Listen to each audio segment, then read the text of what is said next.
Assalamualaikum warahmatullahi wabarakatuh. Apa kabar sobat sekalian? Semoga baik-baik saja. Jumpa lagi di channel Dielgo. Kali ini kita akan membahas tips kesehatan yang ada di sekitar kita, yaitu tentang makan malam ya.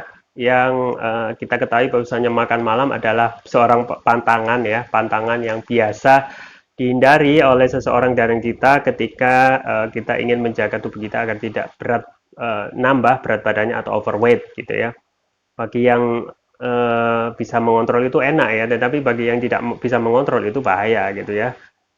Pertama, ketika obesitas itu sudah menyerang seseorang itu apa namanya, konsekuensinya itu akan sangat dalam melakukan kegiatan itu, aktivitas itu terasa berat, dan otomatis juga penyakit itu akan mudah terjangkiti kepada mereka yang overweight ya.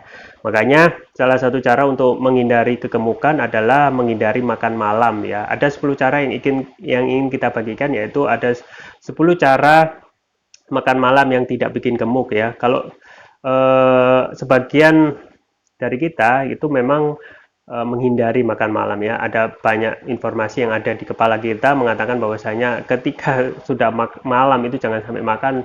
Dikhawatirkan ya, sobat sekalian, dikhawatirkan itu akan menambah berat badan karena badan itu sudah tidak bergerak ketika malam itu, tinggal aktivitas terakhir yaitu tidur ya. Tetapi ada cara sebenarnya untuk apa namanya, mengatasi 10 kebiasaan makan malam ini, asalkan eh, itu bisa dilakukan dengan rutin. Nah, apa saja akan kita bahas. Yang pertama, kita itu ternyata juga ada penelitian dari beberapa pengamat ahli ya, yang mengatakan bahwasanya makan malam itu juga bisa berpengaruh kepada berat badan. Di sisi yang lain, ahli itu juga melihat bahwasanya tidak selalu melulu seperti itu ya. Yang penting adalah jumlah porsi makan malam itu juga di bisa diatur agar bisa untuk tidak menambah berat badan. Yang pertama tentang cara supaya makan malam itu tidak bikin gemuk. Yang pertama itu kontrol porsi ya. Tidak peduli seseorang itu kapan makan ya, pagi siang malam, tetapi kalau dia bisa mengontrol porsi, itu bisa sedikitnya akan bisa membantu kecenderungan tidak makan terlalu banyak ya. Jadi porsi itu diatur, jangan sampai lebih banyak, dan tentu saja jangan makan yang mengandung banyak lemak. Yang kedua adalah tips 10 cara agar cara makan malam tidak bikin gemuk. Yang pertama tadi adalah jaga porsi, yang kedua adalah mulai dengan salad ya. Nah, ini salad ini kadang uh, sebagian dari kita mungkin tidak tersedia di kulkas ya, tetapi kita bisa usahakan apa yang bisa ada di kulkas, misalnya sayuran. Karena apa? Karena dengan mengkonsumsi salad itu otomatis menurunkan berat badan ya. Kita melihat bahwasanya asupan salad itu kan tidak banyak mengandung kadar gula ya, dan otomatis itu eh, baik ya. Bagi yang kita jarang ada salad ya, kita usahakan ya, sebelum kita beranjak malam itu, paginya itu kita bisa belanja dan kita menyetok banyak sayuran atau salad itu di kulkas. Mulai dengan salad. Yang ketiga adalah perbanyak makanan yang kaya serat ya.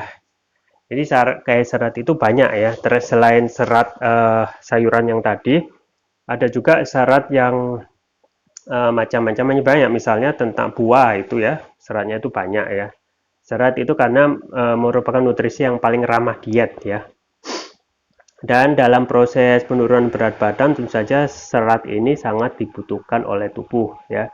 Memperbanyak asupan kaya serat itu cara untuk kita tidak cepat gemuk. Kemudian juga yang keempat adalah konsumsi protein tanpa lemak ya. Protein tanpa lemak itu biasanya eh, biasa kita peroleh, yang paling sering adalah daging ayam gitu ya. Dan pengolahannya juga harus dilihat, jangan sampai digoreng, karena sudah digoreng otomatis ada minyaknya. Tetapi minyak apa namanya, pengolahan ya, protein tanpa lemak itu bisa direbus ya, dadanya kita langsung makan, misalnya dada ayam itu macam-macam, itu sumber protein yang tinggi ya, karena tidak mengandung lemak ya, karena sebagian besar adalah ada protein. Itu yang keempat. Kemudian yang kelima, cara untuk makan malam supaya nggak cepat gemuk adalah kurangi porsi karbohidrat ya, semacam nasi ya, atau tepung-tepungan itu pastikan dikurangi ya, karena itu adalah kalau kita sering makan malam dengan porsi karbohidrat yang banyak itu, sedangkan setelah malam kita tidur ya berefek meningkatkan berat badan tubuh ya. Yang keenam adalah tetap terhidrasi ya. Ini bisa kita lakukan ya. Dalam suatu penelitian menemukan minuman segelas air mineral sebelum makan dapat membantu Anda makan dalam porsi yang lebih sedikit ya. Jadi kalau perut kita diisi sedikit lebih banyak air daripada makanan yang akan kita konsumsi, itu apa namanya, kita lebih cepat kenyang ya. Artinya kalau sudah kenyang, konsumsi makanan-makanan yang sudah ada di depan mata kita itu bisa dikurangi. Misalnya di depan ada makanan yang nggak sehat, ataupun meskipun sehat itu tidak akan mengkonsumsi banyak ya. Yang ketujuh ya, kurangi asupan garam ya. Jadi faktor yang lain selain tadi itu yang bisa menimbulkan kegemukan kita ketika kita makan malam adalah porsi garam ya, porsi garam dalam makanan kita ya. Terlalu banyak makan garam berisiko membuat tubuh itu kehilangan cairan ya. Dehidrasi atau kekurangan cairan bisa membuat rasa lapar meningkat. Nah, kalau sudah lapar meningkat, otomatis porsi makan yang kita konsumsi itu akan lebih banyak lagi. Yang ke-8, makan pada waktu yang sama ya. Dalam penelitian, seseorang yang memiliki jam makan yang sama dari hari ke hari cenderung lebih mudah mempertahankan berat badannya. Jadi seseorang sudah makan malam itu jam 8 malam atau jam 7 malam, ya usahakan setiap hari jam 7 malam ya, karena ada penelitian ketika sudah melakukan setiap hari dengan porsi yang sama dan jadwal yang sama itu bisa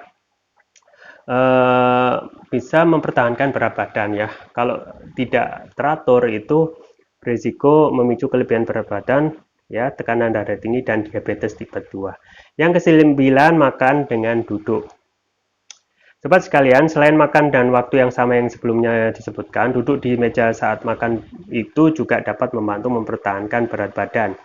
Dalam penelitian menyebutkan duduk membuat seseorang itu makan dengan lebih lambat. Dengan demikian yang dikonsumsi makan dalam jumlah yang dimakan itu tentu saja juga lebih sedikit. Dan yang terakhir adalah akhiri dengan secangkir teh peppermint. Nah, ini ada nggak di rumah ya? Jadi teh peppermint ini ya tidak hanya membantu kita rileks dalam hal pikiran ketika kita hendak tidur atau kita konsumsi malam hari, tetapi studi juga menemukan bahwasanya teh peppermint itu akan membantu mengendurkan otot perut dan meningkatkan pencernaan lemak ya. Berarti kalau sudah seperti itu, peppermint ini akan cenderung membuat Anda menghindari cemilan setelah makan malam ya. Jadi ada fungsinya ya teh peppermint ya. Kalau kita tidak ada, bisa teh yang lain atau teh yang sifatnya herbal gitu ya. Teh yang herbal itu yang memang mengandung banyak herbal yang menyehatkan ya. Dan yang jangan lupa sobat sekalian, ketika dalam kehidupan sehari-hari yang kita lakukan dalam hal konsumsi makanan, itu kita harus dijaga konsumsi pikiran harus juga dijaga agar untuk meningkatkan stamina kesehatan dan imunitas. Tentu tetap kita harus mempunyai asupan kesehatan tambahan ya, tambahan yang sangat dianjurkan untuk menjaga kesehatan kita tetap stabil pada saat kita sehat ataupun sakit ya, karena pencegahan itu lebih baik daripada mengobati. Makanya menjaga kesehatan dan imunitas memang harus, dan salah satu cara yang bisa untuk menjaga kesehatan dan imunitas adalah mengkonsumsi propolis ya. Propolis yang saya sarankan adalah Turkish Propolis Rukyat ini ya, yang merah ya. Nah, ini adalah produk propolis yang sangat luar biasa karena bisa menyembuhkan berbagai macam penyakit. Karena apa? Ya, karena ini memang produk turunan lebah selain madu, ya otomatis propolis itu mempunyai banyak manfaat. Dan berbeda propolis yang ini dan yang lain adalah mempunyai nanoteknologi ya. Nanoteknologi itu yang bisa meningkatkan kelarutan dan penyerapan oleh tubuh, artinya bisa mempercepat penyembuhan penyakit apapun itu medis, misalnya diabetes, kemudian kolesterol, asam urat, ya, stroke, ya, kelebihan berat badan yang otomatis kebanyakan asam urat itu bisa dikonsumsi rutin dengan Turkish Propolis Ruqyah. Di sini juga ada ruqyahnya, artinya ruqyah ini kita ketahui ruqyah adalah terapi pengobatan yang sangat dianjurkan karena tidak hanya menyembuhkan penyakit medis tetapi juga non medis, maka sangat dianjurkan ya. Dan juga ada varian yang lain yaitu Turkish Propolis Ruqyah Brain yang fungsinya untuk nutrisi otak dan meningkatkan konsentrasi ya. Ini juga bisa membantu pemulihan stroke ya. Seseorang dari kita yang mungkin stroke itu bisa dipulihkan dengan mengkonsumsi Turkish Ruqyah yang Brain ini ya. Kemudian untuk membantu proses pertumbuhan pada anak, remaja ya cocok buat anak ya, remaja juga. Kemudian untuk stres ya, untuk meningkatkan kecerdasan pada anak dan remaja dan juga untuk memudahkan anak dan remaja pada saat menghafal pelajaran. Apakah orang tua atau dewasa juga bisa? Bisa, karena ini adalah fungsinya awalnya adalah untuk menutrisi otak tidak hanya anak remaja tetapi juga dewasa ya. Jangan lupa untuk selalu menjaga kesehatan dan stamina dengan mengkonsumsi rutin Turkish Propolis Ruqyah dan konsumsinya mudah, tinggal diteteskan sesuai berat badan tubuh. Misalnya berat badan tubuh 70 itu 7 tetes ya. Itu untuk terapi sedang bisa pagi dan siang, kalau terapi berat bisa pagi, siang dan malam. Ya.